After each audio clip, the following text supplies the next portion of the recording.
Before Trump won the presidency on election night, Democrats came out and they said the election was stolen. It was like 9 p.m. At that point, I was feeling pretty good. I think most of you were probably feeling pretty good too, because at that point, North Carolina had been called for Trump. Georgia was pretty much on its way. You looked at the blue wall states, which really ought to be called the red wall states at this point. We're looking good for Trump as well. They kind of knew it was over. The momentum was not with Kamala Harris.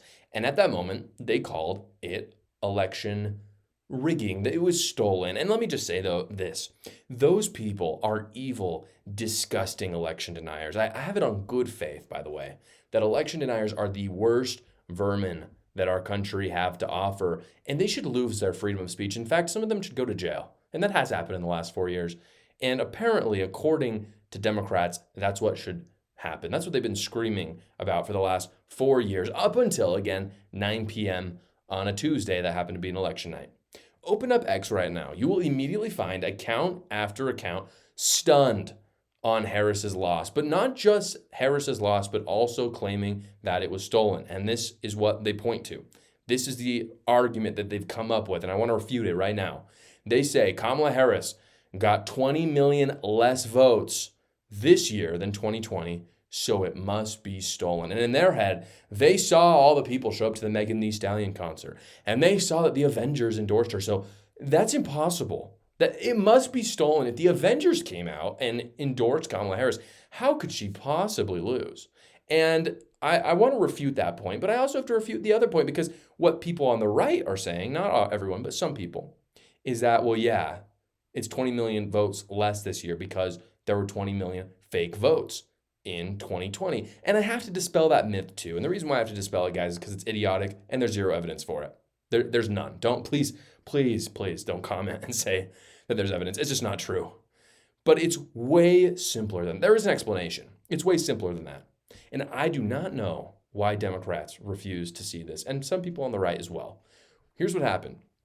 They changed all the voting laws in 2020 so that they could mail in ballots during COVID when usually you could not in those states.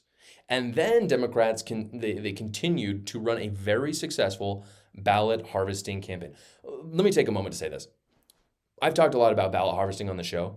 Ballot harvesting, I think some people don't understand what it is. That's what I'm getting from some of my comments. Ballot harvesting is when you go to someone's door, you say, "Hey, did you get that mail-in ballot?" And they go, "Yeah, I did." And you say, "Hey, I am actually I'm part of a nonprofit, and I take people's votes and I drop them in the drop boxes for them. You can vote. I'm not going to vote for you. You vote. You can seal it up, but I'll take it for you." And they go, "And while you're at it, by the way, are you voting for Kamala Harris?" And they go, "Yeah, of course." "Oh, awesome. Yeah, vote for Kamala Harris." And these are people who never would have voted otherwise. Or perhaps they take advantage of some elderly couple who wasn't going to vote or doesn't really know the issues, and they say, "You really ought to vote for Kamala Harris. She's really solid." Anyway, they vote for Kamala Harris. They deliver all the ballots. That's what ballot harvesting is. It is legal in certain states. I believe in Pennsylvania it's legal. It should not be, but it is, okay? The laws went back to normal this election. And we're not during COVID anymore. They shouldn't have been changed originally, but it doesn't matter. That happened. Today, they're not. And they couldn't do the same things. And because of that, turnout went down. In fact, it didn't really go down per se. It just kind of looked like 2016 when it turns out those laws didn't exist. And so they had the same turnout. Also, millions of votes. I do have to say this as well for those Democrats. Millions of votes have not even been processed yet. So turnout isn't quite as low as people even making it out to be. It's still low. But you've got states like Arizona, Nevada, California who don't even know how to run elections. Frankly, Utah, where I'm from, it sucks. We're a deep red state, so we already know that Trump won those electoral votes. But in any case, a lot of these Western states do not know how to run elections, so they're still counting votes. Therefore, the turnout will go up. However, it's still lower than 2020, and they cannot understand that. They can't, because if you look at the 2020 COVID voting laws, it is easy to see both how the Democrats rigged the election in 2020 and how turnout went down this year. And notice the language I use is very specific, by the way. I say Democrats rigged it. I don't say they stole it. Stealing implies that it was someone's and then it changed. No. Democrats had it from the very beginning. Was it dirty? Yeah. Was it even illegal in certain cases? Of course. So yeah, the FBI colluded with Facebook and Twitter. Yeah, it was totally illegal. I mean, this is crazy, crazy stuff. But it wasn't stolen because it was never Trump's to begin with. It was completely rigged.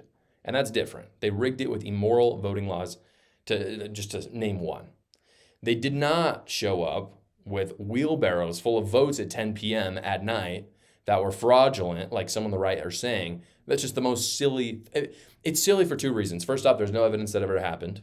And the second reason is they didn't need to do that. I mean, they had everything set up for themselves. They came up with corrupt laws because of COVID, and they had the FBI colluding with media. And of course, they had the mainstream media who are propagating everything. They're literally propagandists the whole time. So it's silly. They didn't need to do those things in order to win. But Democrats have turned to election denying because they're so caught in their own bubbles, they refuse to admit that Americans are fed up with this disastrous administration.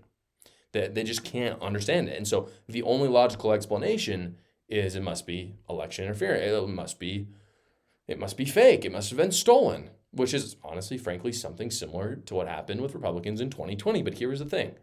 Because Democrats, this is really the silver lining of all of this. This is because I don't like election denial just in any way, really. I like just facts. I mean, if something bad happened in an election, let's just talk about that. Let's not come up with the boogeyman stole the election. But in any case, this is the silver lining, guys. Because Democrats are choosing to be ignorant and they're not actually looking about why people didn't want to vote for them, they're not accepting why this happened, they're going to lose more elections. Because it turns out that the antidote to losing is improving. And if you don't know what to improve with, or you are choosing not to understand how to improve, you won't win.